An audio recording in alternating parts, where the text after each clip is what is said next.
Sheila, before I rocked up to the read-through, I'd already been offered from a very reliable source a personal recommendation to see A Taste of Honey. My 78-year-old granny, who has ended up on the front row of a few of my own plays, said, "You have to see it. It's completely without swearing."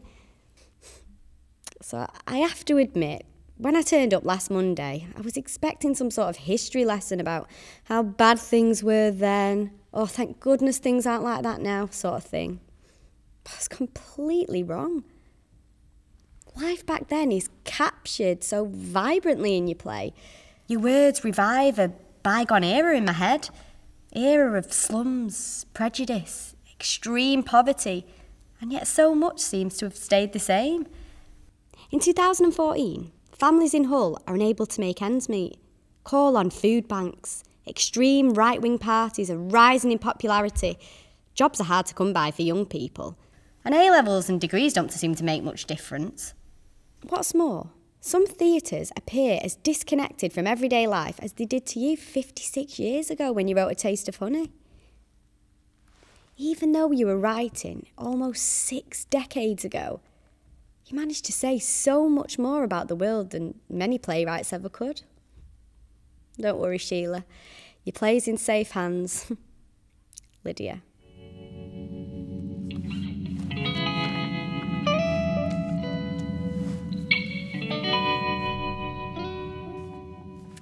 Dear Sheila, during today's rehearsal, I realised something bizarre. Before last week's read-through, I'd neither seen nor heard the play. And basic plot aside, I was clueless. And yet something about A Taste of Honey was surprisingly familiar. Only today it dawned on me what. 2 years ago, I wrote a play which bears an uncanny resemblance to A Taste of Honey, about a pregnant teenager dealing with young love and growing up and a relationship with a single parent, in this case a father. It's an odd coincidence that a teenager writing in 2012 would be drawn to the same themes as you did, some 50 years before. To me, this shows not only that A Taste of Honey remains a story worth telling, but also that for all our iPads, gay rights and equal opportunities, teenagers' life today is remarkably similar to yours. I kind of feel like you and I have a bit in common. Like we could be best mates.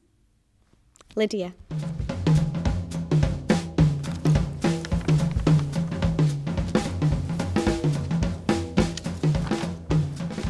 Dear Sheila, I think that when audiences start to come to see the show, one thing will strike them most of all. Joe's relationship with Helen.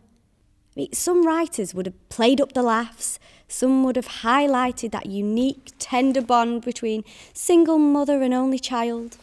Some would have cranked up the violence and neglect, blaming Joe's predicament on a tragic home life. Some would have reversed the roles and had 15-year-old Joe mothering an inept alcoholic Helen. And some would have made Joe's fate seem hopelessly inevitable. But you were different. You did all that, and more.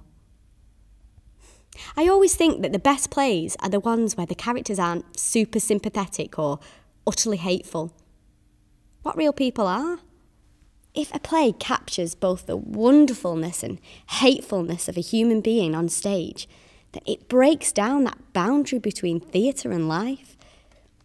I mean, we start to see things about ourselves. We start to think. Maybe we even start to learn. So there you go, Sheila. With your amazingness, you could actually be changing humanity. Nice one. Lydia.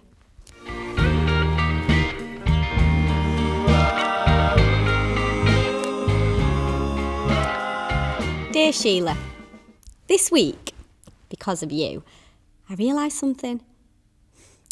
Write about what you know is the mantra every novelist, playwright, screenwriter, poet will inevitably bang on about when advising a budding writer.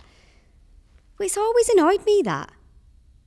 If you write about what you know, how can you write about the past, the future, other countries, other worlds? There are only so many plays you can write about A-levels, sixth forms and blackheads. Sitting in A Taste of Honey rehearsals has forced me to rethink. You wrote about Salford, because it was the only place she'd ever been. So I guess you followed this right about what you know adage to the letter. You didn't have to have experienced everything in the play to make the audience feel like they're sitting in Joe and Helen's bedsit, watching their lives unfold. It's just that little bit of what you know keeps the play grounded and believable. It's the foundation on which artistic licence should be built. So basically, I've learnt that maybe every novelist, playwright, screenwriter, poet actually are a little bit right. So, cheers for that, Sheila. Lydia.